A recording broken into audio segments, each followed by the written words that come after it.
சாப்பிட்டீங்களா இல்லையா காலையில இருந்து? எல்லாரும் இருக்கிறாங்க, நான் என்ன பார்த்ததே ஆளுங்க. சரி, இங்க பாருங்க, எங்கேயும் இப்படி அலையாதீங்க. இப்ப வயசான காலத்துல இப்படி அலையக்கூடாது. இவ்வளவு தூரம் நீங்க வேலை பாக்குறீங்கல்ல, அதே குவார்டர்ஸ்ல பாருங்க, பழம் விற்கிறீங்கல்ல, அந்த பழத்துக்கு இன்னும் கொஞ்சம் நான் பணம் தரேன். சரியா? நீங்க அதை வச்சு இன்னும் கொஞ்சம் நல்லா விற்று உடம்ப பாத்துக்கோங்க. இந்த பணம் இருக்கு. சரியா? இது வந்து உங்க பழ வியாபாரத்தோட இதை சேர்த்து போட்டுக்கோங்க. உங்களுக்கு எவ்வளவு பழம் வேணுமோ வாங்கிக்கோங்க. இந்த வயசுல உழைக்கிறீங்கல்ல, இந்த உழைப்புக்காக இந்த பேரனோட பரிசு. சரியா? நீங்க நல்லா இருக்கீங்க. நீங்க நல்லா இருந்தா போதும். சரியா?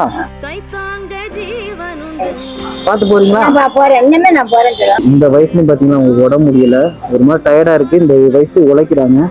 என்னன்னு வந்து கேட்டா உங்களோட டயர்டை சொல்றப்ப பாத்தீங்கன்னா மூஞ்சி அவ்வளவு சந்தோஷம். என்கிட்ட வந்து என்ன வேணும்னு கேட்ட ஒண்ணுமே வேணாங்கிறாங்க. இந்த வயசுல பல வியாபாரம் பார்த்து உழைக்கிறாங்க.